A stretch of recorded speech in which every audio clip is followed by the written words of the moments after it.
What is happening, YouTube? So the W's keep rolling. Let it roll, let it sail, whatever you want to call it. It's we're gonna keep it going, man. So we pretty much 4 game winning streak. Yes, sir. We beat the Warriors. We started off with the Grizzlies, and then we beat the Raptors, and then crap. We've been resting so much. I literally forget who the heck we played. So we beat the Knicks, who's a pretty good team. Then we beat the Warriors. It's a beauty. It is nice to see. This was a very competitive game. Shout out to Steph Curry for dropping 50 points on us. Very amazing player. I mean, the Clippers just played pretty good defense. It was just hard to really clobber Steph Curry. Curry's Curry. Definitely one of the all-time greats for sure. It was a very close game in the first half, but then Marcus Morris got ejected, and I felt that definitely cemented our Clippers pretty much winning this game. Um, Not to shade Marcus Morris, but I'm not trying to be a jerk, but at the same time, I have to keep it 100. Marcus Morris, the way how he fits for our team is not really like good for the way how it fits for the team. Marcus Morris, I mean, in isolation, he might actually still be a good player. But with the Clippers need more guys who could, play defense and not just Kawhi and Paul George. And Marcus Morris is the biggest weak link, and especially a fast-paced team like the Golden State Warriors, um, he would definitely give up a lot of points. And lately, he's making some boneheaded plays and all that, and you have to rely on his jump shots to fall. And when his jump shots doesn't fall, Marcus Morris is pretty much useless, to be honest. And Ty Lue, he still insists of playing him so many minutes. I do not know why.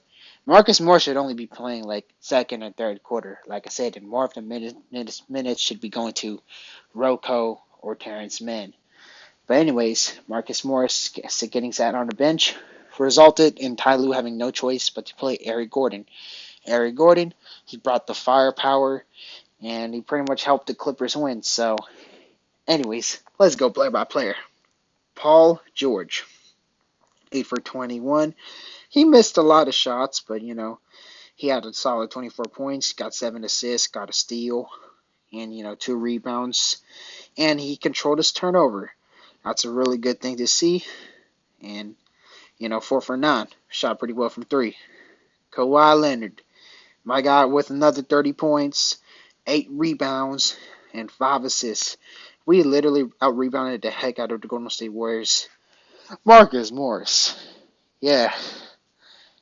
If this man was not ejected, we would have probably lost this game. Or at least it would have been a closer game because that man gives up a lot of points. And you have to pray to goodness that his jump shots actually fell. And this is just me being completely honest. And I don't know what Ty Lue is exactly doing, but still keeping starting Marcus Morris because you see Robert Covington, he's DNP. So that's still a really fat question mark because Robert Covington, he's way more consistent and he's a much better defender. Ivica Zubac, fat shout out to you. My man got fed the ball. 7 for 8 from the free throw lines. Literally, Draymond had to hack the heck out of him. 16 rebounds. Ooh, Big Zoo.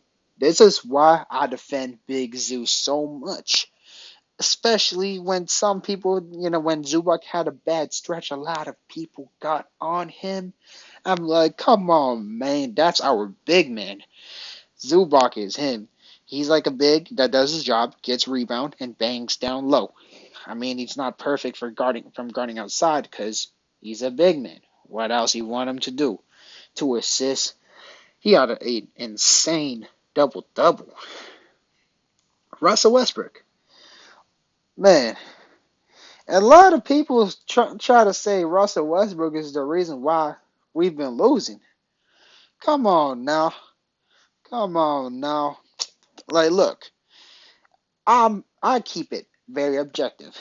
If you ask me 1 month ago what I think about Russell Westbrook, or you showed my 1 month ago past self of the current me praising Russell Westbrook, I would have believed that you're trolling me, or um or pretty much you just I would say you would escape from an asylum if you said Westbrook was good.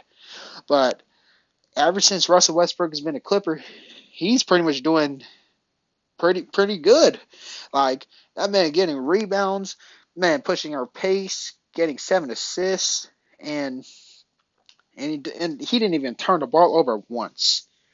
That is a beauty. And yeah, he didn't shoot good, but I mean, like with a team like the Clippers who has more shooters around him, like it definitely like Russell Westbrook fits a lot better with the Clippers, and he definitely pushes our pace, and he gets rebounds. He definitely plays hard, and I am glad Russell Westbrook is proving me wrong.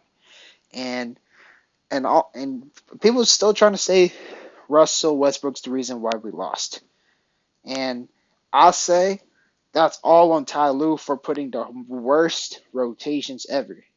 I'm gonna ask every single one of you this question: if Ty Lue played Robert Covington or Terrence Mann instead of Marcus Morris, do you think we would have still went 0 for 5? That's my question. Will we still go 0 for 5 if Ty Lue decided to actually play Terrence Mann with Russell Westbrook in the starting, or Robert Covington as our power forward instead of Marcus Morris? I don't think so. And it kind of showed this game that Russell Westbrook was far from the problem.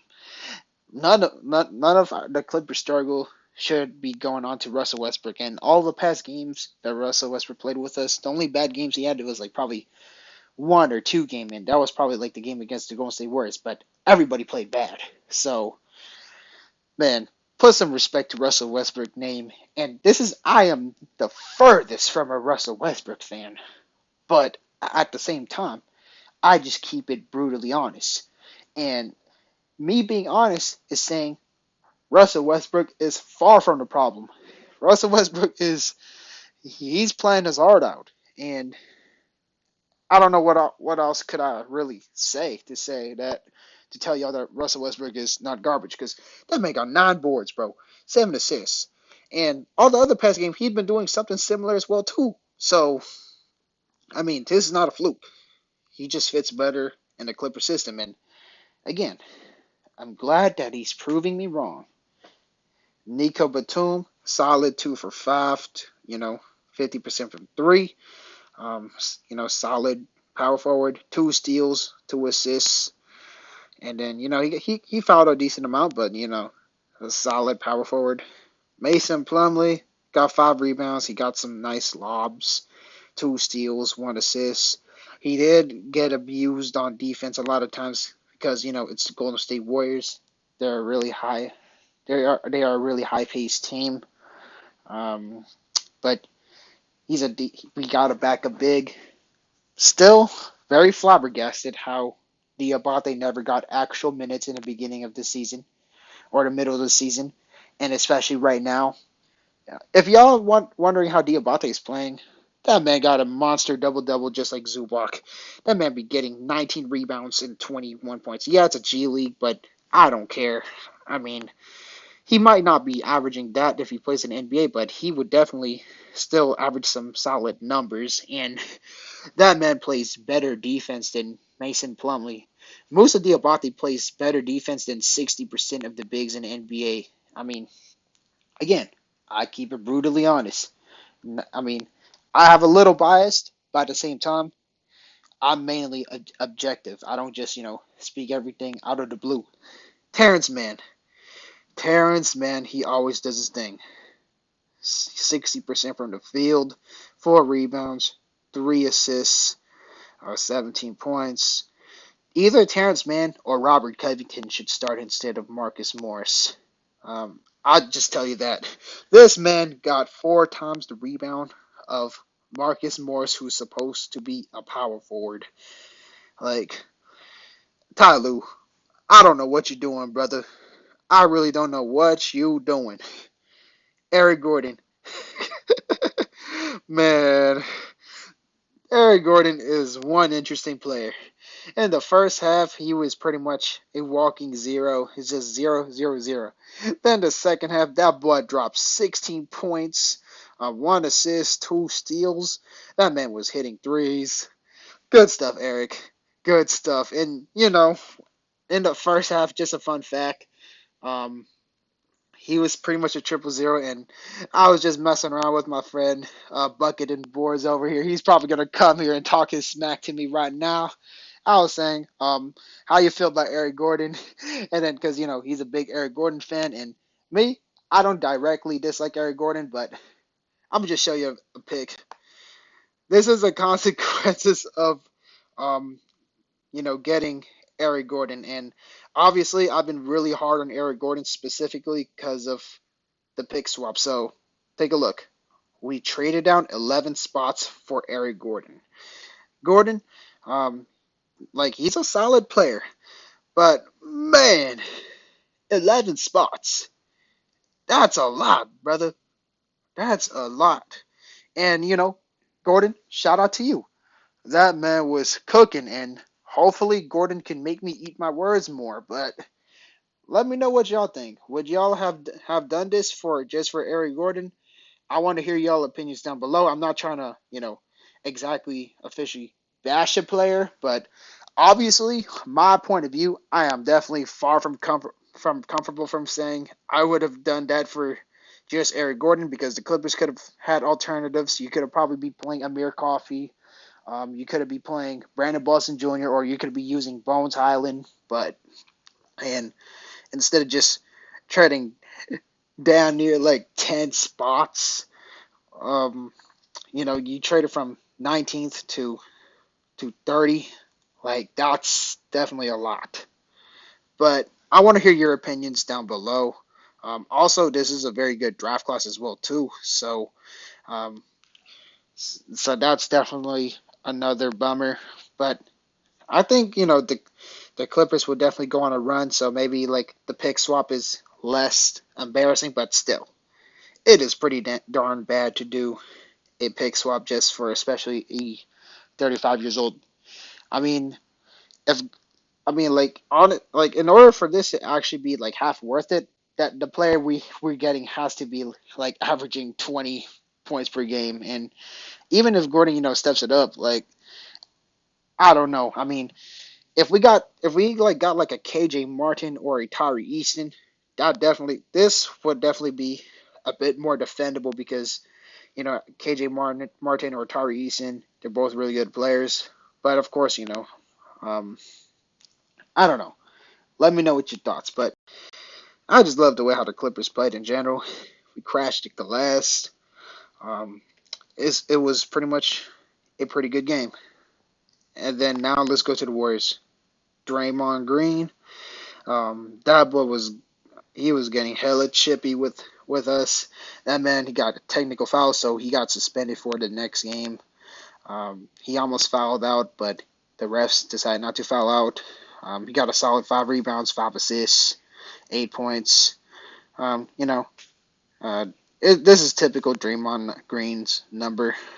Kevon Looney, 13 rebounds, 6 points. He was on the quieter side.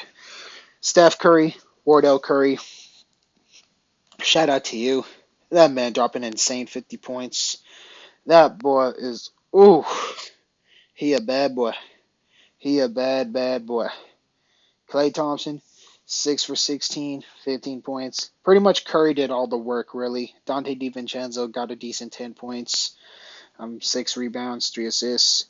Jonathan Kuminga, um, 8 points. Very solid player. Personally, I thought he should have probably got more minutes, in my opinion. I don't know. I mean, thank goodness he didn't play enough minutes because that man is a very solid defender, very good defender. He didn't really get any rebounds or anything, but I like his game. Very good slasher and all that. Very athletic. Jermichael Green, um, he was decent. 2 rebounds, 7 points. Jordan Poole, solid 6 man, 19 points. Moody, didn't do much. Baldwin Jr., he only got 1 minute. Patrick Baldwin Jr. Should be getting a little more minutes. I don't know. I mean, I'm not a Warriors fan, but I like Patrick Baldwin's junior game. But nevertheless, this is a really good sign for the Los Angeles Clippers. So the next road is the Orlando Magics and then the Oklahoma City Thunders. The Magic should be a pretty good, should be more of a sweat-free type win.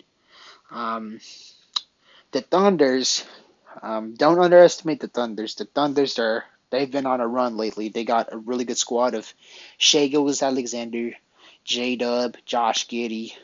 Um, they don't have a big man, so Zubac could definitely crush them inside. But um, the Thunders, they have a very good squad. Shout out to Sam Presti. Hopefully, like my dream is, I hope the Clippers can somehow steal Sam Presti to be the Clippers general manager because that man is talented with building teams. They got J Dub who's dropping like triple doubles, getting a lot of rebounds, getting dimes. Ooh, and then Shea, our beloved Shea Gilgeous Alexander, and then Giddy, who would who recently also got a triple double. So you got three good squads. I mean, three good players. So Saturday should be a semi easy win. But next week, I mean, we should be able to beat Oklahoma too. But they are a pretty good team. But the Clippers, Norman Powell's not even healthy yet. But when he comes back, our firepower is even going to be more. We can even have more firepower. So we have a lot of optimism ahead of us. But anyways, how are you feeling about the Clippers' current state right now? Um, how long do you think the winning streak's gonna last? Um, I'm sure. I'm sure we're definitely gonna keep the winning streak rolling, especially against Orlando, who's a pretty young team. But the Clippers, we got to keep it rolling, and the Orlando Magic they're tanking, so we should definitely beat the Orlando Magic. But anyways, much love and take care, and definitely be sure to have a nice and beautiful night, cause Clipper Nation, we sleeping good.